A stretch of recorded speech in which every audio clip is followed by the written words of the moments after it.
Hello dear student, welcome to success career. तो दोस्तों, हम लोग 13 क्लास कर चुके हैं, यानी कि PYQ का प्रीवियस ईयर क्वेश्चन पेपर का हम 13 क्लास कर चुके हैं। ठीक है, अब हम लोग जो है आज 14वें नंबर पे आए हैं, जिसमें आज हम एक नए चैप्टर के साथ शुरुआत करेंगे, क्वेश्चनों का सिलसिला। तो आज का जो चैप्टर है वो है विद्युत रासायनिक प्रभाव एवं रासायनिक सेल। क्या है? विद्युत रासायनिक प्रभाव एवं रासायनिक सेल, electrochemical effect and chemical cell. ठीक है, तो जितने भी बैटरी से रिलेटेड या सेल से रिलेटेड, ठीक है, क्वेश्चन जो है प्रीवियस ईयर पेपर में पूछे गए हैं, उनका सभी जो है एक एक करके सॉल्यूशन हम आज करेंगे। ठीक है, तो चलिए बिना कुछ देरी करते हुए हम पहले क्वेश्चन के साथ बढ़ते हैं आगे। तो आज का हम पहले क्वेश्चन की शुरुआत देख लीजिए, बहुत ही बेहतरीन सवाल है। यदि किसी दी गई बैटरी, ध्यान दीजिएगा, क्वेश्चन है कुछ इस प्रकार से कि यदि किसी दी गई बैटरी का अंकित वोल्टेज 1.2 वोल्ट है। क्या है? 1.2 वोल्टेज है। तो क्या पूछ रहा है? तो इसमें प्रयुक्त सेल जो है किस प्रकार का है। बोल रहा है कि अगर कोई सेल है उस पर अंकित है कि 1.2 वोल्टेज का है, तो वो किस प्रकार का सेल है। ठीक है, तो चलिए ऑप्शन देख लेते हैं। ऑप्शन ए दिया है कि जिंक सिल्वर ऑक्साइड, या ऑप्शन बी दिया है कि लेड एसिड, और ऑप्शन सी दिया है लिथियम आयन, और ऑप्शन डी दिया है निकेल कैडमियम। तो दोस्तों, ये जो हमारा ऑप्शन जो हो जाएगा 1.2 वोल्ट, तो ध्यान दीजिएगा जो 1.2 वोल्ट होता है वो निकेल कैडमियम का होता है। ठीक है, निकेल कैडमियम का होता है। ठीक है, तो जो निकेल कैडमियम का जो बैटरी होता है उस पे जो अंकित होता है वो 1.2 वोल्ट होता है। ठीक है, अगर वही बात करें लेड एसिड का, तो 2.2 वोल्ट होता है।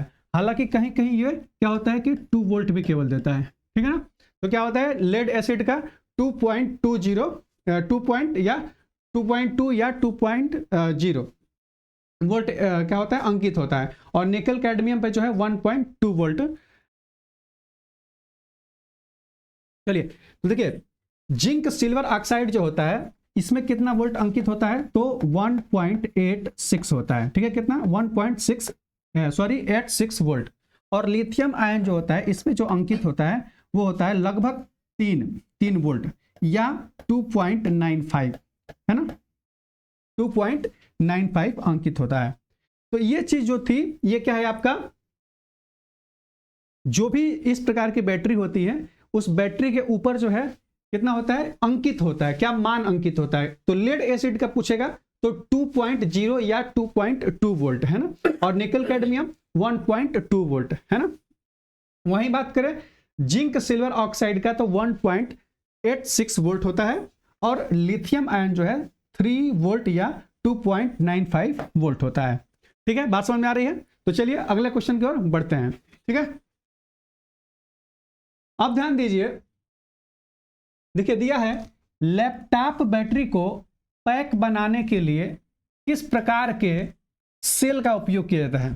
ठीक है, देखिए इस क्वेश्चन का बस सीधा सही मतलब है कि लैपटॉप की बैटरी को बनाने के लिए किस प्रकार का सेल का उपयोग करते हैं। तो ध्यान दीजिए दोस्तों, आप लोग जानते हैं कि मोबाइल हो या लैपटॉप हो, उसमें भाई लैपटॉप या मोबाइल हो तो हम हमेशा जो है बैटरी को साथ में, लेड एसिड को हम साथ में नहीं लेके जा सकते हैं, नहीं घूम सकते हैं। ठीक है, क्योंकि वो जो है बड़ा होता है, साइज में भी बड़ा होता है, भारी भी होता है। और लिथियम आयन क्या होता है कि बहुत ही हल्की होती है और बहुत ही टिकाऊ होती है। ठीक है, तो इसमें जो है हम लोग लिथियम आयन बैटरी का उपयोग करते हैं। कौन सी बैटरी? लिथियम आयन बैटरी का उपयोग करते हैं। ठीक है, अब देखिए जैसे ही ये PYQ का सेक्शन खत्म होगा, जो भी प्रीवियस ईयर क्वेश्चन पेपर का जो ये सिलसिला खत्म होगा, तो इसके बाद हम लोग ट्रेड थ्योरी जो है इलेक्ट्रिशियन का बहुत ही बेहतरीन तरीके से हम आप लोगों के लिए लाएंगे। ठीक है, तो आप लोग बिल्कुल इस चीज को ध्यान में दीजिएगा, और एक एक क्वेश्चन को जो बताया जा रहा है उसको आप लोग बिल्कुल ध्यान दीजिएगा। ठीक है, क्योंकि हम बहुत मेहनत करते हैं आप लोगों के लिए। ठीक है, तो चलिए आगे बढ़ते हैं। ठीक है, तो इस क्वेश्चन का क्या हो जाएगा कि लैपटॉप की बैटरी या मोबाइल की बैटरी, मतलब कि भाई अगर हम सेल का यूज कर रहे हैं, सॉरी, अगर बैटरी वाली कोई चीज, वस्तु, कोई उपकरण यूज कर रहे हैं, जैसे कि मोबाइल हो गया, लैपटॉप हो गया, है ना, ऐसे टॉर्च हो गया, तो भाई टॉर्च जो होता है वैसे तो देखा जाए तो उसमें जो है लिथियम आयन की यूज नहीं होता है, लिथियम आयन बैटरी का यूज नहीं होता है। लेकिन अब जो आ रहे हैं, जो आ रहे हैं बैटरी, उसमें लिथियम आयन का भी बैटरी का यूज हो रहा है। ठीक है, एक होता है कि रिचार्जेबल होता है, एक नॉन रिचार्जेबल होता है, यानी कि एक आवेशित एक नॉन आवेशित, मतलब कि इस एक को चार्ज कर सकते हैं, एक को चार्ज नहीं कर सकते हैं। मतलब कि वो एक बार रासायनिक क्रिया हुई तो बस वो एक बार, उसके बाद हम फेंक दिए, है ना। अब दूसरी क्या होती है कि उसको बार बार हम चार्ज कर करके चार्ज करेंगे, यूज करेंगे, खत्म हो जाएगा, हम उसको फिर फेंक देंगे, सॉरी उसको यूज करेंगे। और क्या होता है दूसरे कि एक बार चार्ज हो गई तो रासायनिक क्रियाएं हो गई तो वो क्या होता है फिर फेंक देते हैं। ठीक है, हम एक एक चीज आपको करते जाएंगे, सॉल्यूशन बताते जाएंगे। ठीक है, अब ध्यान दीजिए, तो इस क्वेश्चन का ऑप्शन क्या हो जाएगा सही, option B lithium ion battery. ठीक है, चलिए आगे बढ़े, ध्यान दीजिए, बोल रहा है बूस्ट चार्जिंग की प्रक्रिया है। बूस्ट चार्जिंग की प्रक्रिया क्या है? ठीक है, तो चलिए देख लेते हैं कि बूस्ट चार्जिंग क्या होती है। बूस्ट समझ में आ रहा है, एनर्जी बूस्ट करना समझ में आ रहा है, बूस्ट बूस्ट ऐसे बूस्ट से आप समझ लीजिए, बाकी मैं आपको बता रहा हूं, ध्यान से सुनिए। देखिए एएलपी में पूछा गया है, टेक्नीशियन में पूछा गया है, 2019 का ही गया है ना। अब देखिए ऑप्शन ए दिया है लंबे समय के लिए निम्न धारा, लंबे समय यानी कि लंबे समय तक उसको चार्ज में लगाइए कम धारा पे। ठीक है, अब ध्यान से सुनिए, लघु समय के लिए उच्च धारा, लघु समय के लिए मतलब क्या, कम समय के लिए हाई करंट। ठीक है, लंबे समय के लिए उच्च धारा, लंबे समय के लिए उच्च धारा, और क्या है लघु समय के लिए निम्न धारा, यानी कि कम समय के लिए, भाई सीधी सी बात है, कम समय के लिए अगर करेंगे, अगर समय कम रहेगा, सॉरी अगर समय कम रहेगा, ठीक है, अगर समय कम रहेगा तो क्या होगा, वो अगर समय भी कम हो और धारा भी कम हो तो क्या होगा, बैटरी चार्ज उतने अच्छे तरीके से नहीं हो पाएगी। बात समझ में आ रहा है? चलिए तो आगे बढ़े। अब देखिए इसका जो आपका आंसर क्या होगा, देखिए लघु समय के लिए उच्च धारा, यानी कि लघु समय के लिए, कम समय के लिए हाई वोल्टेज, कम समय के लिए हाई वोल्टेज, भाई समय कम कर देंगे, समय क्या करेंगे कम करेंगे, अब वोल्टेज को क्या करेंगे बढ़ा देंगे। ठीक है, तो उसको हम क्या कहते हैं, बूस्ट चार्जिंग कहते हैं। भाई कम समय में वोल्टेज ज्यादा कर देंगे तो क्या होगा, उसको हम क्या कहते हैं, उस प्रक्रिया को हम क्या कहते हैं, हम बूस्ट चार्जिंग कहते हैं। ठीक है, इस चीज को बिल्कुल याद रखिएगा। तो यहाँ पे क्या हो जाएगा, ऑप्शन बी करेक्ट हो जाएगा, high current for a short time, high current for a short time. ठीक है, बूस्ट चार्जिंग आप लोग समझ गए। चलिए आगे बढ़ते हैं, ध्यान समझिए, स्टोरेज बैटरी की ट्रिकल चार्जिंग से मदद मिलती है। देखिए जो ट्रिकल चार्जिंग होता है, ट्रिकल चार्जिंग का मतलब होता है कि कम वोल्टेज पे या कम करंट पे बैटरी को धीरे धीरे चार्ज करना। ट्रिकल चार्जिंग का सीधे से मतलब है, आप लोग आम भाषा में समझिए कि ट्रिकल चार्जिंग वो होती है, वह चार्जिंग की प्रक्रिया होती है जिसमें बैटरी को बहुत ही धीरे धीरे चार्ज किया जाता है, लंबे समय तक चार्ज किया जाता है। ठीक है, धीरे धीरे लंबे समय तक चार्ज किया जाता है। ठीक है, अब देखते हैं इस क्या बोल रहा है इसमें, तो ट्रिकल चार्जिंग से क्या मदद मिलती है, तो सल्फेशन को रोकने में, बिल्कुल भी नहीं, सल्फेशन को ऐसा नहीं रोका जाता है। ठीक है ना, सल्फेशन को रोकने के लिए उसमें जेली वगैरह का यूज किया जाता है, उसको मैं बताऊंगा आगे, थ्योरी में मैं बताऊंगा। ठीक है, अभी क्वेश्चन को देखते हैं। इसकी संरक्षित क्षमता की वृद्धि होती है उचित इलेक्ट्रोलाइट स्तर बनाए रखने में, बिल्कुल भी नहीं, ये निर्धारण नहीं करता है कि इलेक्ट्रोलाइट जो होता है इसमें उसका स्तर सही रहे। ठीक है, बैटरी की उपयोग अवधि को बढ़ाने के लिए, जी हाँ, बैटरी जो है उसका उपयोग अवधि बढ़ जाएगा, यानी कि उसका जो पावर है वो बढ़ जाएगा, कि वो लंबे समय तक चलेगा। ठीक है, इसलिए ट्रिकल चार्जिंग की जाती है। आप लोग देखते हैं कोई बैटरी होती है वो बैठ जाती है, बैटरी क्या होती है कोई बैठ जाती है, बिल्कुल मतलब कि उसको चार्ज कर कुछ होता नहीं है, तो उसको ट्रिकल चार्जिंग के माध्यम से उसको लंबे, कोई क्या होता है कि बैटरी, आप लोग मोबाइल की बैटरी होती है वो क्या होता है कि तुरंत खत्म हो जाता है, कोई मोबाइल की बैटरी ऐसी होती है जो खराब हो जाती है, तो उसको कोई भी अगर बैटरी हो तो ट्रिकल चार्जिंग के माध्यम से उसको हम उसका लंबा अवधि बढ़ा सकते हैं। है ना, तो इस चीज को बैटरी के उपयोग अवधि को बढ़ाने के लिए ऑप्शन डी क्या हो जाएगा, करेक्ट हो जाएगा। ठीक है, चलिए आगे बढ़े। देखिए आपके स्क्रीन पे है आपका पांचवा क्वेश्चन, चलिए पांचवा क्वेश्चन बताइए आप लोग, थोड़ा सा देखिए, पानी है क्या सर जी?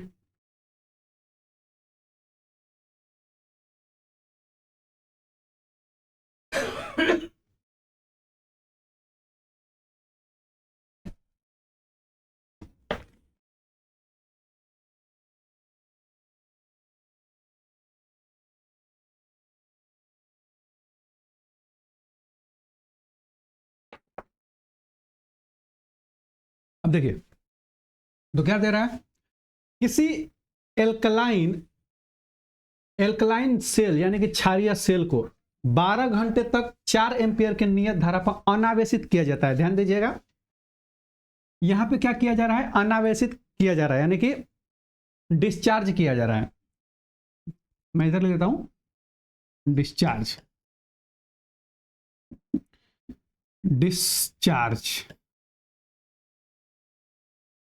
किया जा रहा है, किया जाता है इसे अपनी सामान्य आवेशित अवस्था में लाने के लिए। अब इसको अपनी सामान्य अवस्था में लाने के लिए 20 घंटे तक 3 एम्पियर की नियत धारा, कुछ लाइन छूट गया क्या, एक बार और पढ़ लेते हैं। किसी एल्कलाइन सेल यानी कि क्षारीय सेल को 12 घंटे तक 4 एम्पियर की नियत धारा पर अनावेशित किया जाता है यानी कि डिस्चार्ज किया जाता है। इसे जो है अपनी सामान्य आवेशित अवस्था में लाने के लिए 20 घंटे तक 3 एम्पियर की नियत धारा की आवश्यकता होती है। ठीक है, कितने एम्पियर की, 3 एम्पियर की नियत धारा की आवश्यकता होती है। तो एम्पियर आवर के क्षमता की गणना कीजिए। तो क्या बोल रहा है, एम्पियर आवर की क्षमता की गणना कीजिए। चलिए कोई बात नहीं, हम एम्पियर आवर की क्षमता की इसका गणना कर लेते हैं। तो सबसे पहले एक चीज यहां पर ध्यान दीजिएगा, एम्पियर आवर क्या है, तो बैटरी की जो क्षमता होती है, बैटरी को भाई किस चीज में मापा जाता है, तो बैटरी को जो है एम्पियर आवर में मापा जाता है। कोई भी बैटरी का, भाई कहीं हम मार्केट में जाते हैं, कोई बैटरी लेने जाते हैं, तो सबसे पहले यही पूछते हैं कि भाई उसका पावर मतलब कैसे, उसका जो है क्या कहते हैं कि बैटरी जब लेते जाते हैं पूछते हैं कि भाई उसका मापन क्या है। ठीक है, मेरी बात समझ रहे हैं। चलिए कोई बात नहीं, अभी बता रहा हूँ कि भाई उससे पूछते तो बताता है कि हाँ भाई वो इतने एम्पियर आवर का है, जैसे कि 250 एम्पियर आवर का, 120 एम्पियर आवर का, 200 एम्पियर आवर का और 500 एम्पियर आवर का, है ना, अलग अलग प्रकार की बैटरियां होती हैं। चलिए तो हम यहाँ पे इस क्वेश्चन को सॉल्व करते हैं। ध्यान दीजिएगा, जब ये अगर क्षमता की बात करेगा यहाँ पे, तो क्षमता बराबर, ध्यान दीजिएगा, क्षमता एम्पियर आवर की क्षमता, मैं इधर लेता हूं, एम्पियर आवर की क्षमता बराबर डिस्चार्जिंग, दिख नहीं रहा है, अच्छा ओके, मैं कलर चेंज कर लेता हूं, सॉरी इसके लिए। देखिए डिस्चार्जिंग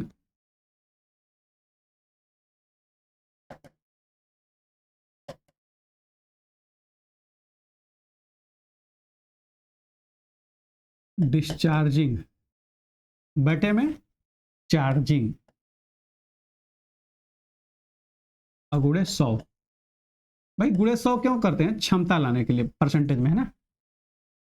डिस्चार्जिंग, अब यहाँ पे डिस्चार्जिंग क्या है भाई, डिस्चार्जिंग का मतलब कि हम कितने घंटे और कितने एम्पियर पे कर रहे हैं, कितने घंटे और कितने एम्पियर पे कर रहे हैं। मैं इधर लिख देता हूं, कोई दिक्कत होगा।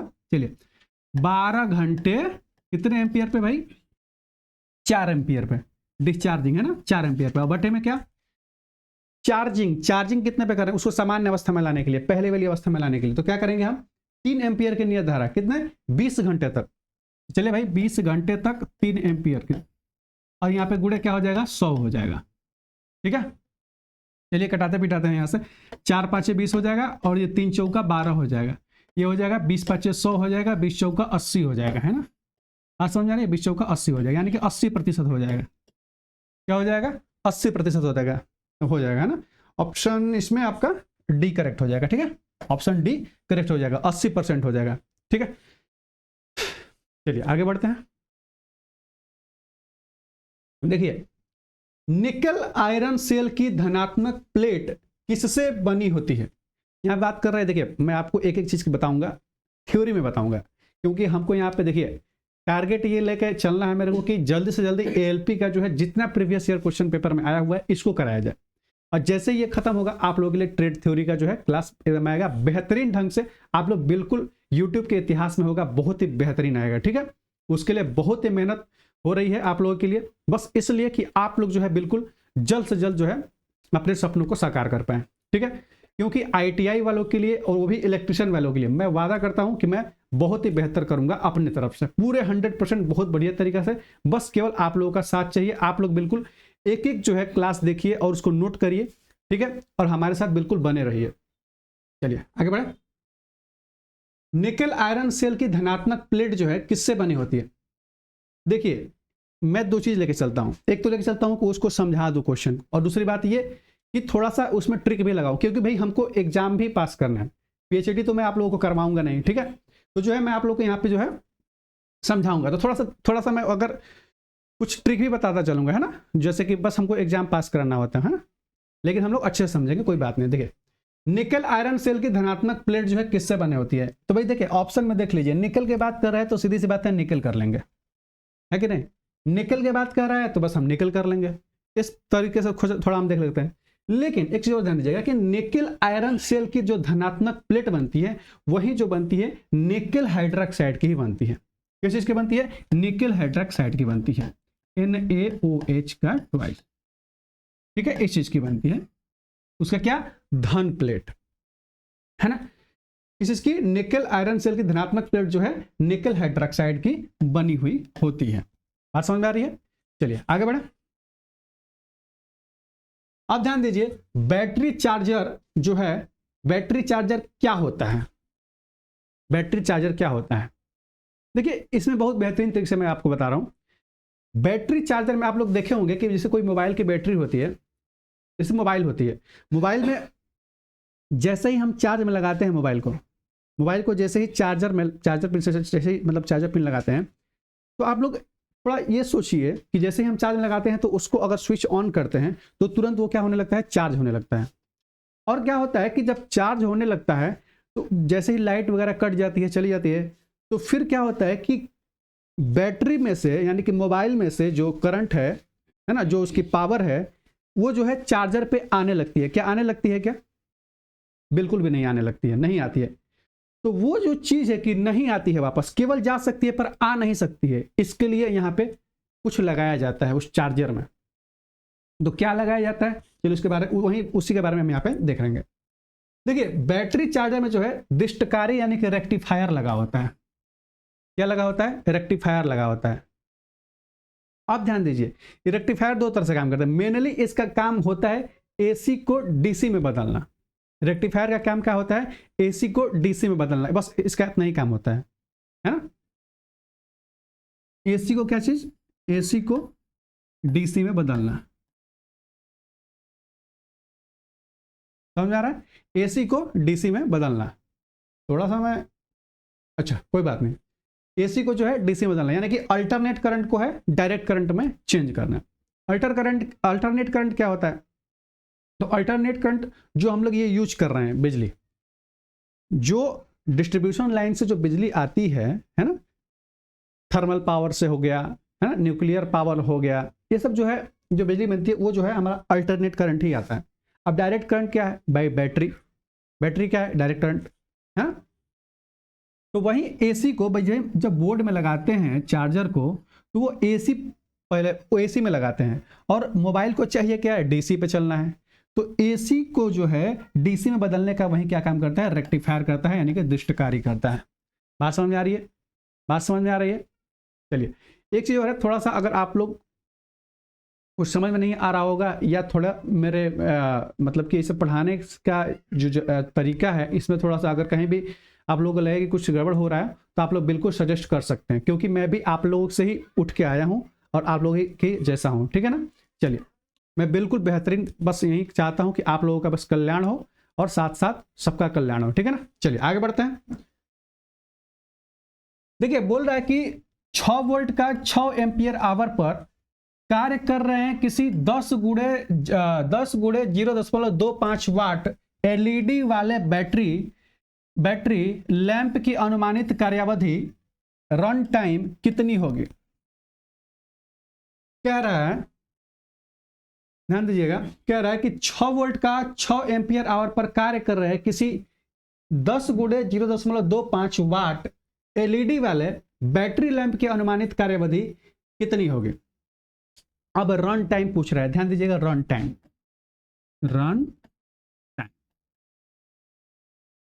ठीक है।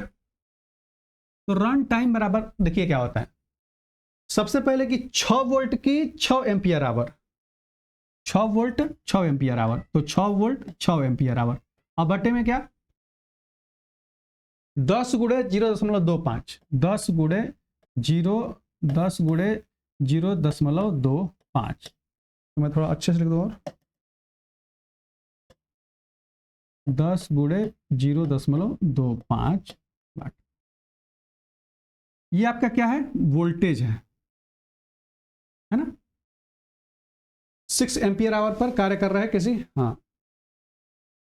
और ये आपका वाट, कितने वाट का वो आपका एलईडी है। आप देखिए रन टाइम आपका 6 गुणे 6। अभी इसको सॉल्व करेंगे तो आपका कितना हो जाएगा, ध्यान दीजिएगा। देखिए यहाँ पे क्या है, ऊपर हम 100 से मल्टीप्लाई कर लेते हैं, गुणा कर लेते हैं, और नीचे भी 100 से गुणा कर लेते हैं। तो ये कितना हो जाएगा, 6 3600, 6 का 3600। अब बटे में कितना हो जाएगा, ये 25, यानी कि 10 गुणे 25 हो जाएगा। आसान भी हो सकता था, कोई दिक्कत नहीं, हो जाएगा। ठीक है, 0 से 0 कट जाएगा, ये हो जाएगा 5 5 25, और ये 5 7 35, 5 दूनी का 10। अब 72 में 5 से भाग दीजिए तो कितना हो जाएगा आपका, 5 एकम 5, 2 बचेगा 22, 5 चौका 20, लगभग 14 दशमलव कुछ आएगा। तो देखिए 14 के आसपास कौन सा है, देखिए 14 घंटे। यानी कि बैटरी का जब रन टाइम पूछे, कभी भी बैटरी की रन टाइम पूछे तो किस प्रकार से पूछ सकता है कि अगर बैटरी में लैंप या एलईडी जो भी जल रही हो तो उस पर दिया रहेगा कि 6 वोल्ट 6 एम्पियर आवर, तो ये वाला जो मान है उसको रखते हैं ऊपर, और जो लगी होती है कितने वाट का, कोई उपकरण कितने वाट का है उसको नीचे, बस इसको क्या कर दीजिए, डिवाइड कर दीजिए, जो आएगा वही रन टाइम होगा। रन टाइम का वो कितने देर तक चलेगा। बात समझ में आ रही है, चलिए आगे बढ़े। आप ध्यान समझिए, निरंतर वोल्टेज प्रणाली में स्थिर करंट प्रणाली की तुलना में चार्ज का समय क्या होता है। कह रहा है कि निरंतर वोल्टेज प्रणाली में स्थिर करंट प्रणाली की तुलना में चार्ज का समय क्या होता है। ऑप्शन देख लेते हैं।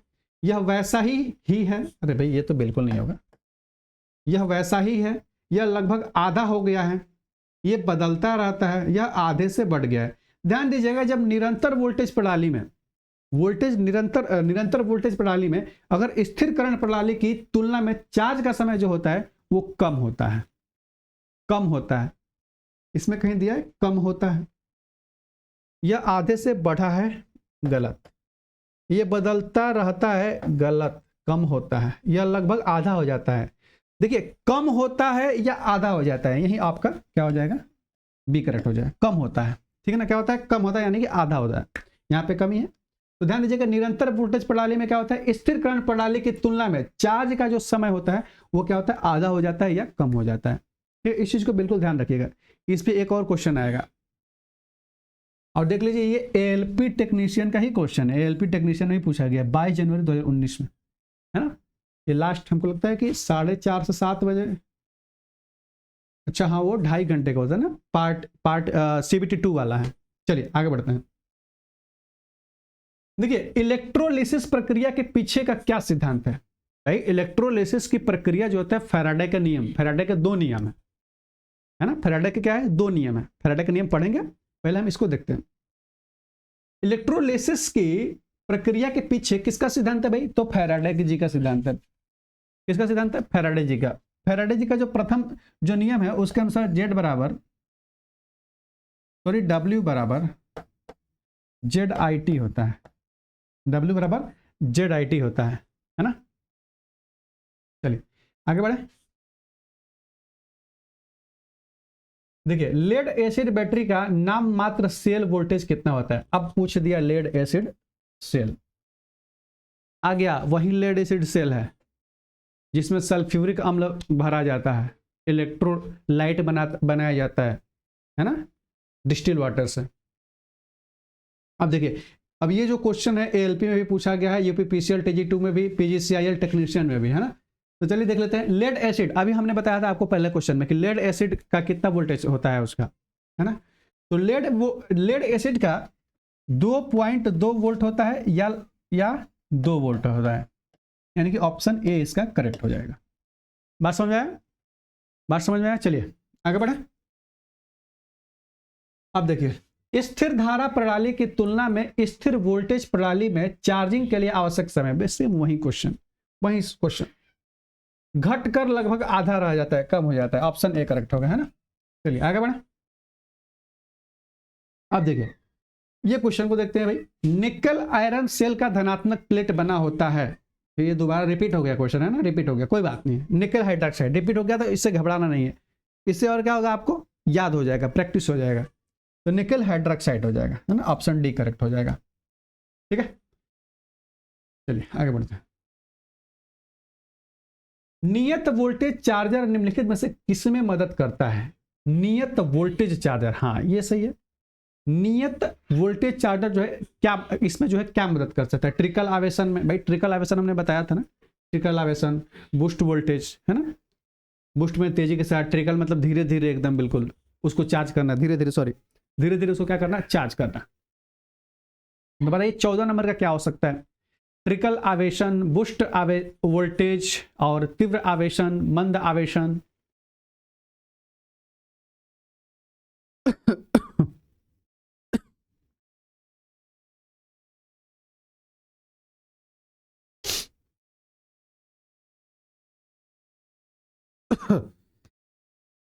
चलिए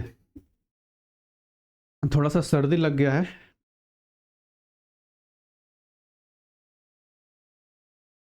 इस क्वेश्चन का जो है क्या बोल रहा है, नियत वोल्टेज चार्जर निम्नलिखित में से किसमें मदद करता है? देखिए ट्रिकल आवेशन, ट्रिकल आवेशन में तो धीरे धीरे होता है चार्ज, बूस्ट वोल्टेज तेज, अनियत वोल्टेज चार्जर, तीव्र आवेशन फास्ट चार्जिंग। देखिए तीव्र आवेशन होता है इसमें, ठीक है, क्या होता है, फास्ट चार्जिंग, यानी कि तीव्र आवेशन होता है, तेजी के साथ आवेशन होता है, तेजी के साथ चार्ज होता है ना। बूस्ट वोल्टेज का मतलब कि वोल्टेज को बढ़ाना, है ना, यहां पे क्या हो जाएगा, तीव्र आवेशन हो जाएगा। तो इस क्वेश्चन के लिए नियत वोल्टेज चार्जर जो है किसमें मदद करता है, तो तीव्र आवेशन में मदद करता है। ठीक है, चलिए आगे बढ़े। देखिए निम्नलिखित में से कौन एक रिचार्जेबल ड्राई सेल नहीं है? कौन सा एक रिचार्जेबल ड्राई सेल नहीं है? मतलब कि अभी मैंने बताया था ना कि भाई बैटरी बहुत सी प्रकार की होती हैं, एक होता है कि उसको रिचार्ज करते हैं, रिचार्ज मतलब कि उसका उपयोग करके जैसे ही खत्म हो गया पावर फिर हम उसको रिचार्ज करते हैं, मतलब चार्जिंग में चार्ज करते हैं।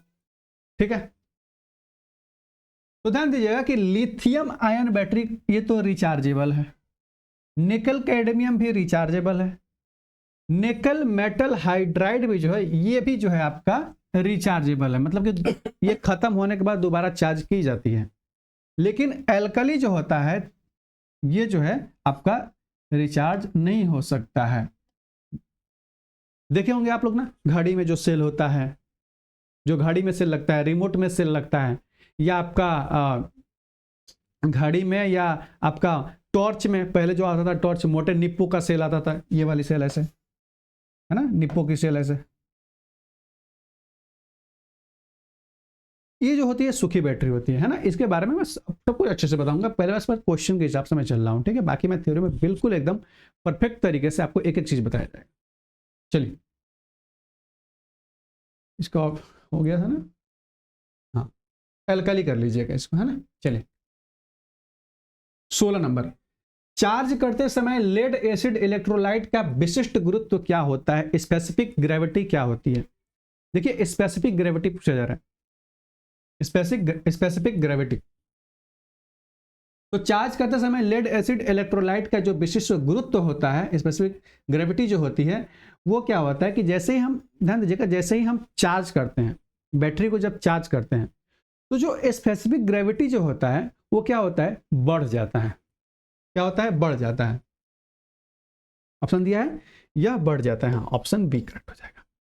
देखिए कभी क्वेश्चन ये पूछता है कि एक आदर्श बैटरी जो होती है उसके लिए जो स्पेसिफिक ग्रेविटी कितनी होनी चाहिए, ठीक है ना। देखिए आदर्श के लिए तो मैं नहीं कहूंगा, पर मैं ये जरूर कहूंगा कि जो एक आदर्श बैटरी जो उसका उपयोग, मतलब कि उसका उपयोग जो किया जाता है वो अच्छे बैटरी के रूप में माना जाता है, तो उस बैटरी का जो होता है आपका स्पेसिफिक ग्रेविटी वो होता है 1.250 होता है। इसका कोई यूनिट नहीं होता है, ये चीज ध्यान दीजिएगा, केवल 1.250 होता है ना। और जो बैटरी का जो स्पेसिफिक ग्रेविटी मापा जाता है उसका जो यंत्र है मैं आपको दिखा दूंगा, है ना, उसी से हम क्या मापते हैं, उसका स्पेसिफिक ग्रेविटी मापते हैं, है ना। उसमें जो है तो क्या हो जाएगा, इसका यह बढ़ जाता है ना। जैसे इसको चार्ज करते हैं तो स्पेसिफिक ग्रेविटी बढ़ जाता है ना। चलिए आगे बढ़ते हैं, ध्यान दीजिए। निम्नलिखित में से किस प्राथमिक सेल की उपयोग अवधि सर्वाधिक होती है। अब देखिए ये चीज तो बहुत बढ़िया दिया है, बहुत ही अच्छा दिया है। तो आप लोग जानते हैं कि आप लोग जानते हैं कि जो मोबाइल की बैटरी होती है वो क्या होता है कि लिथियम आयन होता है, हल्का भी होता है, लिथियम का बना होता है। तो ये जो होता है वो प्राथमिक सेल है, मतलब कि ऐसा प्राथमिक सेल है जो कि इसका अवधि सर्वाधिक होती है। अवधि क्या होती है, सर्वाधिक होती है। तो इसका क्या हो जाएगा, आपका ऑप्शन ए करेक्ट हो जाएगा। इसका जो है आप लोग मतलब कि इसका टाइमिंग सही होती है, अधिक होती है, हाई होता है। ठीक है, चलिए आगे बढ़े। अब देखिए ये जो है ना कार्बन जिंक सेल, यही आपका निप्पो बैटरी बता रहा था, वही चीजें हैं, के बारे में बताऊंगा, आगे देखते हैं। देखिए जब किसी चालक विलयन से विद्युत धारा प्रवाहित होती है तो विलयन के रंगों में परिवर्तन होता है। यह क्या दर्शाता है ना। देखिए जब विलयन में किसी चालक में जब धारा प्रवाहित होती है तो भाई विलयन का भी कलर बदलता है। तो विलयन कलर बदलता है तो अलग अलग बैटरियों के लिए अलग अलग बदलता है ना। तो उसका भी हम यहाँ पे जिक्र नहीं करेंगे क्योंकि वो लंबा हो जाएगा, मैं एक एक बताने लगूंगा तो उसको लंबा हो जाएगा। ठीक है, उसको मैं थ्योरी में हम लोग पढ़ेंगे, यहाँ पे बस देख लेते हैं कि जब किसी चालक के विलयन से विद्युत धारा प्रवाहित होती है तो विलयन के रंगों में क्या परिवर्तन होता है। तो यह क्या दर्शाता है, जो परिवर्तन होता है वो क्या दर्शाता है ना। देख लेते हैं। धारा का ऊष्मीय प्रभाव, धारा का रासायनिक प्रभाव, धारा का चुंबकीय प्रभाव या धारा का प्रकाशीय प्रभाव। भाई चुंबकीय नहीं लगता है, प्रकाशीय नहीं है, ऊष्मीय हो सकता है, रासायनिक प्रभाव हो सकता है। तो देखिए दोस्तों इसका हो जाएगा रासायनिक प्रभाव, धारा का रासायनिक प्रभाव। जानते हैं कि बैटरी में क्या होता है, बैटरी में क्या होता है, बैटरी क्या करती है। बैटरी जो होता है आपका रासायनिक ऊर्जा को, रासायनिक सही से, चलिए मैं सुंदर से लिख देता हूं इधर में,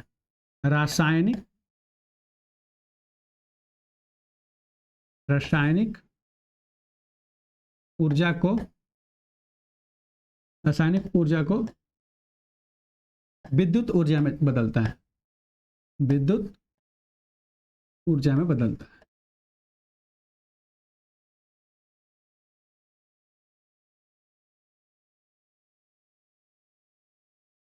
है ना। विद्युत ऊर्जा में क्या करता है, बदलता है।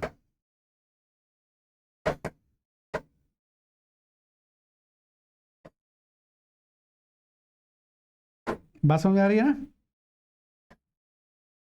तो बैटरी क्या करता है भाई, रासायनिक ऊर्जा को विद्युत ऊर्जा में बदलने का काम करता है। चलिए आगे बढ़े। 20 नंबर क्वेश्चन देखिए, sorry 19 number. Lead acid cell की वाट घंटा दक्षता कितना प्रतिशत और कितने प्रतिशत के बीच परिवर्तनीय होता है। मतलब बोल रहा है कि जो वाट घंटा जो दक्षता होता है वो कितने में परिवर्तन होता रहता है, मतलब लगभग कितने के बीच रहता है, कितने से कितने के बीच। भाई सीधी बात है 70 से 80% के बीच होता है ना। जो सेल की जो वाट घंटा दक्षता होती है, एम्पियर आवर जो उसका कैपेसिटी होता है, दक्षता होता है, वो 70 से 80 के बीच में परिवर्तनीय होता रहता है। 70 से 80 के बीच में क्या होता है, परिवर्तनीय होता रहता है। ठीक है, बात समझ में आ रही है ना। चलिए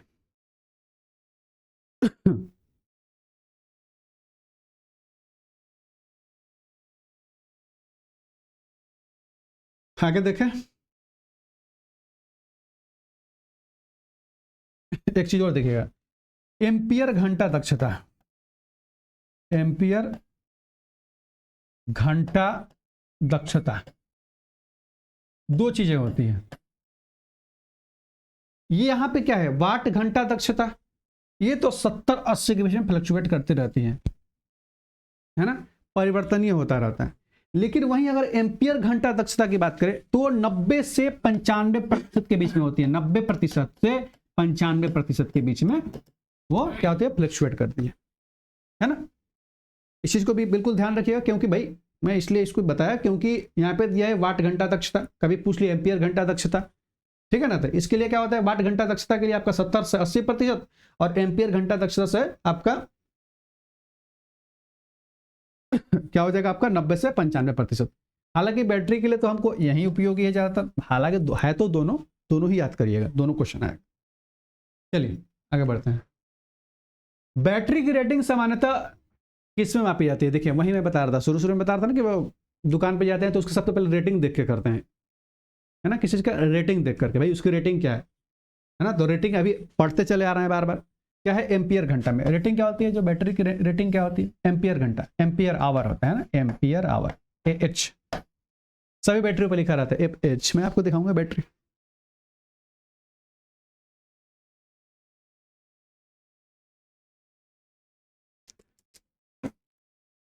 चलिए मैं फिर किसी दिन दिखा दूंगा, ठीक है ना, बैटरी के बारे में।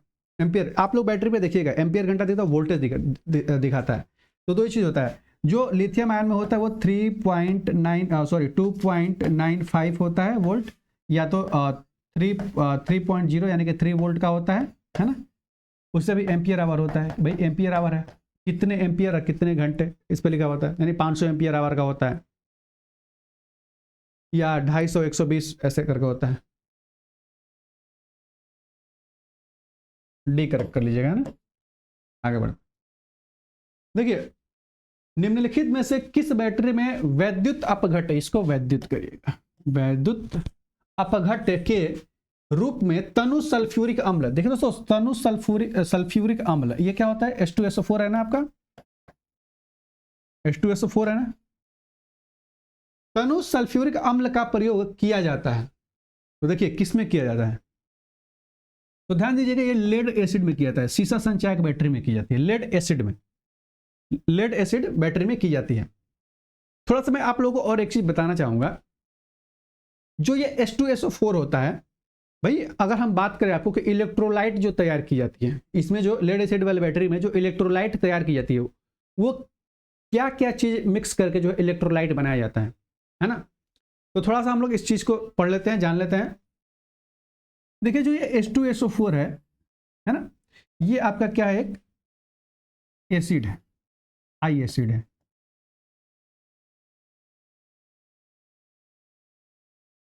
अब आप लोग डिस्टिल वाटर जानते हैं, डिस्टिल वाटर जो DM वाटर भी कहते हैं, है ना, डिस्टिल्ड वाटर, वो जो होता है आप लोगों का, ये जो एसिड है और डिस्टिल वाटर है, इसका रेशियो जो होता है वो होता है 3:1, है ना। मैं इधर ले लेता हूं, इसको देखिए उल्टा कर लीजिएगा, है ना, 1:3 नहीं 3:1 करिएगा, है ना। अब देखिए कभी कभी क्वेश्चन क्या पूछता है, थोड़ा ध्यान समझिएगा कि अगर 1 यूनिट एसिड रहेगा तो कितने यूनिट डिस्टिल वाटर होना चाहिए, तो 3 यूनिट होना चाहिए, इसका रेशियो बिल्कुल याद रखिएगा। और कभी भी डिस्टिल्ड वाटर में एसिड को डाला जाता है, मतलब कि डिस्टिल्ड वाटर जो है, ध्यान दीजिएगा ये डिस्टिल्ड वाटर का पात्र है ना, डिस्टिल्ड वाटर का, है ना, इसका ये जो पात्र है इसमें जो है आपका एसिड डाला जाता है, ना कि एसिड में डिस्टिल्ड वाटर डाला जाता है। अगर एसिड में डिस्टिल्ड वाटर डाला जाएगा तुरंत ब्लास्ट हो जाएगा, है ना, तुरंत ब्लास्ट होता है। तो ध्यान दीजिएगा रखिएगा कि डिस्टिल्ड वाटर में जो है एसिड डाला जाता है, यानी कि H2SO4 डाला जाता है, और इन्हीं दोनों का जो मिक्सर होता है 1:3 जो है, जो यही जो मिक्सर होता है, मिश्रण होता है, उसी को हम कहते हैं इलेक्ट्रोलाइट। वो क्या हो जाता है, इलेक्ट्रोलाइट तैयार हो जाता है, इलेक्ट्रोलाइट।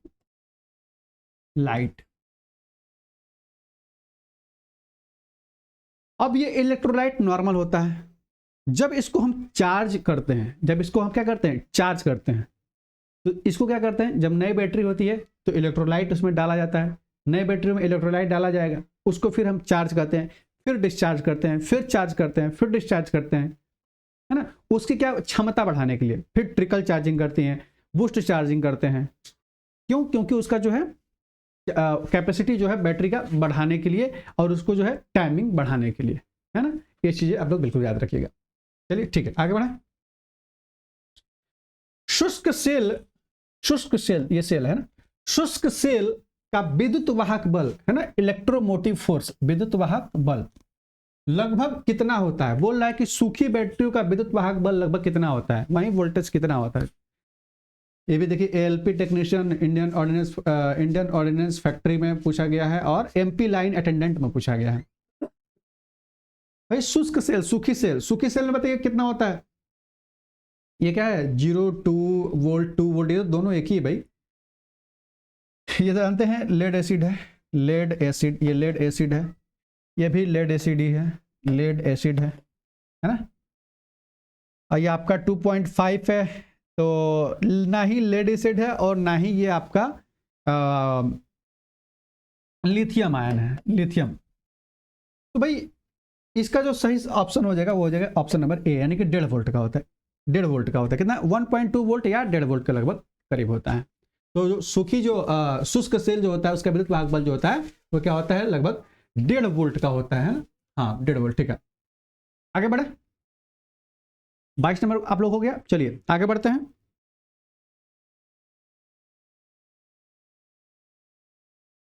चलिए आगे बढ़ते हैं 23 नंबर पे ना। 23, हाँ क्या है 23 में? निम्नलिखित में से कौन सा शुष्क सेल है? भाई आगे बात वहीं शुष्क सेल वाली, अभी जो बताया 1.5 वोल्ट, ये याद रखिए 1.5 वोल्ट है ना, 1.5 वोल्ट। लिथियम सेल, ये शुष्क सेल तो नहीं है भाई। Zinc carbon cell, silver oxide cell, zinc chloride cell. तो ध्यान दीजिएगा कार्बन सेल, ये हो जाएगा आपका ऑप्शन बी करेक्ट हो जाएगा। जो शुष्क सेल होता है निम्नलिखित में से कौन सा शुष्क सेल है? तो जिंक कार्बन सेल जो है शुष्क सेल है ना। जिंक कार्बन सेल क्या है? शुष्क सेल है ना। चलिए आगे बढ़े। अब देखिए 2 वोल्ट और 4 एम्पियर आवर के 4 सेलों को समांतर क्रम में जोड़ा गया। ध्यान दीजिएगा 2 वोल्ट 4 एम्पियर आवर के 4 सेलों को ध्यान दीजिएगा 4 सेलों को समांतर क्रम में जोड़ा गया है। बनाई गई बैटरी का कुल वोल्टेज कितना होगा? देखिए यहां से 2 क्वेश्चन बन रहा है आप लोगों का। आप लोग क्वेश्चन पढ़िए, बताइए कैसे 2 क्वेश्चन बन रहा होगा। पहला क्वेश्चन पूछता है कि आप लोग नॉर्मली क्या जानते हैं कि बैटरी क्या होती है? बैटरी क्या होती है? तो दोस्तों बैटरी जो होती है वो सेलों से मिलकर बैटरी बनता है, यानी कि सेलों के समूह को क्या कहते हैं? बैटरी कहते हैं। सेल के समूह को क्या कहते हैं? बैटरी कहते हैं। आप लोग देखे होंगे कि बैटरियों में जो बड़ी बड़ी बैटरी आती है उसमें कई सारे सेल लगे होते हैं, है ना। देखिए एक चीज मैं आप लोगों को थोड़ा सा बताना चाहूंगा। जो हमारा रेलगाड़ी होता है, ट्रेन होता है, ट्रेन में दो तरह की होती हैं। एक होता है गुड्स ट्रेन, एक होता है आपका पैसेंजर ट्रेन। जो गुड्स ट्रेन होता है उसमें जो है आपका लेड एसिड का प्रयोग करते हैं उस बैटरी में, है ना। लेड एसिड बैटरी का किसमें? गुड्स ट्रेन में क्या होता है? लेड एसिड बैटरी का प्रयोग करता है। और वहीं जो है आपका पैसेंजर ट्रेन में क्या करते हैं? कौन सा बैटरी का यूज करते हैं? अभी समझिएगा कि पूरी ट्रेन में नहीं बता रहा हूं मैं पूरी ट्रेन की बात नहीं कर रहा हूं, उसके इंजन की बात कर रहा हूं। हालांकि ट्रेन के इंजन को इंजन नहीं कहा जाता है, लोकोमोटिव कहा जाता है। लोको शॉर्ट में कहते हैं, लोकोमोटिव, है ना। इंजन नहीं कहते हम, आम भाषा में ऐसे कहते हैं इंजन है, लेकिन उसको कहते हैं लोकोमोटिव, ठीक है। तो गुड्स जो है आपका, गुड्स ट्रेनों में, गुड्स यानी कि लोकोमोटिव में जो है आपका लेड एसिड, लिथियम आयन मत कहिएगा, ये लेड एसिड है ना। लेड एसिड है ना। अब वहीं पैसेंजर में क्या होता है? निकल कैडमियम का यूज करते हैं, निकल कैडमियम CD, NiCd इसको कहते हैं, शॉर्टकट में कह सकते हैं। निकल कैडमियम का और ये आपका लेड एसिड का। इसमें लेड एसिड में भाई गुड्स ट्रेनों में, और पैसेंजर ट्रेनों में क्या? निकल कैडमियम। भाई इस बैटरी का क्यों यूज किया जाता है? भाई ध्यान दीजिएगा कि इन बैटरियों का जो यूज होता है डीजल इंजन में, मैं क्या बता रहा था कि केवल लोकोमोटिव में यूज किया जाता है। तो लोकोमोटिव में किस लिए? तो डीजल इंजन में, है DISEL, सही है ना स्पेलिंग डीजल का। चलिए जो भी हो देख लीजिएगा, थोड़ा समझिएगा, क्योंकि वैसे भी स्पेलिंग से क्या मतलब है समझ लीजिए। डीजल जो होता है आपका लोकोमोटिव, डीजल लोकोमोटिव में जो होता है आपका, डीजल लोकोमोटिव में जो गुड्स ट्रेनें होती हैं और पैसेंजर ट्रेनें होती हैं, मैं बात कर रहा हूं लोकोमोटिव का। अब इसमें जो होती है 8 बैटरियां लगी होती हैं। कितनी? 8 बैटरियां, 8 बैटरी लगी होती हैं, है ना। और ये 8 बैटरियों में एक सेल, अभी क्या बता रहा था कि एक सेल, ध्यान दीजिएगा, ये बैटरी है, इसमें जो है सेल लगी होती हैं, वही इसमें 4 सेलें लगी होती है उसमें, है ना। और सब जो है एक सेल 2.2 वोल्ट का, 2.2 वोल्ट का, 2.2 वोल्ट का, 2.2 वोल्ट का होता है। कितना होता है? 2.2 वोल्ट का। तो टोटल कितना हो जाएगा? 8.8 होता है। तो ये गुड्स ट्रेडर में कितनी बैटरी होती है? 8 बैटरियां होती हैं। अब वही निकल कैडमियम में 10 बैटरियां होती है। ये लगभग 1.2 वोल्ट का होता है एक सेल, है ना। ये 10 बैटरियां होती है, इसमें जो है सेल होता है 5 सेल होता है ना। बस ऐसे ही आपको जानकारी दिया कि आप लोग थोड़ा सा बस जान जाइए, है ना। मेरे मन में चला, सोचा कि बता दूं इसको। अब देखिए, बात करते हैं हम क्वेश्चन का, और बाकी जो है अगर इसके बारे में जानना होगा तो आप लोग, मैं इसको विधिवत से बताऊंगा, ठीक है, किसी दिन में बहुत अच्छे तरीके से बताऊंगा, है ना। तो अगर आप लोगों को जानना हो तो बिल्कुल कमेंट में बताइएगा, मैं इसके बारे में बहुत ही बेहतरीन तरीके से बहुत अच्छे से बताऊंगा, है ना। इंटरेस्टेड होंगे तो जरूर बताइएगा। और इससे भी बिल्कुल नॉलेजेबल है, आपसे क्वेश्चन भी पूछा जा सकता है, ठीक है ना। चलिए क्वेश्चन को देखते हैं। बोल रहा है कि 2 वोल्ट और 4 एम्पीयर आवर के 4 सेलों को समांतर क्रम में जोड़ा गया है। तो ध्यान दीजिएगा कि समांतर क्रम में क्या बताया था मैं, समांतर क्रम में कभी भी, समांतर क्रम में धारा क्या होती है भाई? समांतर क्रम में धारा क्या होती है? समांतर क्रम में जो धारा होती है वो क्या होती है? असमान होती है। श्रेणी क्रम में जो धारा होती है वो समान होती है। मैं लिख देता हूं इधर, श्रेणी में क्या होती है? श्रेणी में धारा हो जाता है, हाँ, श्रेणी में धारा, श्रेणी में धारा कौन सा कलर है? ठीक। श्रेणी में जो धारा होता है, ध्यान दीजिएगा, धारा यानी करंट, सीरीज में जो करंट होता है, सीरीज में जो करंट होता है वो समान होता है, समान, है ना। और वहीं बात करें वोल्टेज का तो असमान होता है, भिन्न होता है, असमान। श्रेणी में धारा समान और वोल्टेज असमान। बात समझ में आ रही है? असमान। चलिए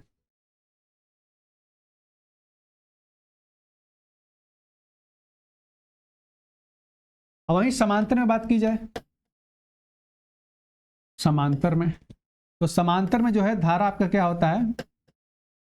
समांतर में धारा क्या होता है? असमान होता है, असमान। अब वोल्टेज समान होता है, वोल्टेज क्या होता है? समान होता है। बात समझ में आ रही है? सीरीज में जो करंट होता है वो क्या होता है? इक्वल होता है ना।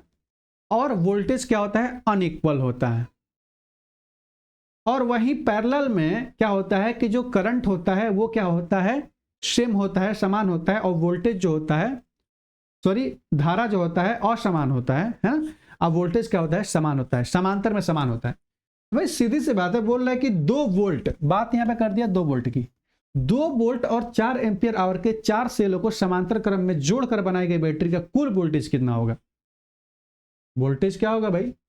बात कर रहा है समांतर क्रम में जोड़ने की, तो वोल्टेज समांतर क्रम में क्या होता है आपका?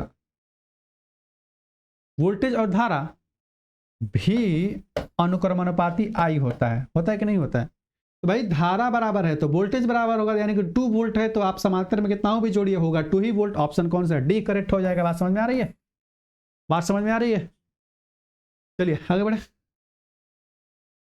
देखिए 25 नंबर क्वेश्चन है आपका, धारा नियंत्रण यानी कि करंट कंट्रोल मोड का प्रयोग। धारा नियंत्रण मोड का प्रयोग जो है किसके लिए किया जाता है? तो धारा नियंत्रण मोड का प्रयोग जो है बैटरी की सतत चार्जिंग के लिए, धीमी चार्जिंग के लिए, बैटरी की तेज चार्जिंग के लिए, बैटरी की परिवर्ती चार्जिंग के लिए। तो बताइए 25 का क्या होगा फटाफट? बैटरी की सतत क्या हो जाएगा? बैटरी की सतत कांस्टेंट चार्जिंग के लिए, ठीक है। और क्या दिया है? धीमी चार्जिंग के लिए। इसका आंसर बताइए फटाफट। भाई जो धारा नियंत्रण मोड का प्रयोग होता है वो होता है हमेशा बैटरी की सतत चार्जिंग के लिए, यानी कि कांस्टेंट के लिए, है ना। जो धारा नियंत्रण, जो करंट कंट्रोल मोड का प्रयोग होता है वो क्या होता है? चार्जिंग के लिए होता है, यानी कि बैटरी की सतत चार्जिंग के लिए होता है, सतत चार्जिंग, ठीक है। आगे बढ़े, ऑप्शन ए इसका करेक्ट कर लीजिएगा। चलिए आज का जो है लास्ट क्वेश्चन पे चलते हैं, और इस लास्ट क्वेश्चन के साथ आप लोग बताइएगा कि ये क्लास कैसा रहा, और थोड़ा कमेंट आप लोग कीजिए, व्यूज बढ़ाइए, क्योंकि अभी ये जो चैनल है आप लोग जानते हैं कि फिटर के लिए थोड़ा सा आप लोग इस पर ज़्यादा ध्यान देते हैं, लेकिन इसके इलेक्ट्रीशियन के लिए भी आप लोगों को इस पर बहुत बढ़िया कंटेंट प्रोवाइड किया जा रहा है, और बहुत बढ़िया करवाया जाएगा और रेगुलर करवाया जाएगा, है ना।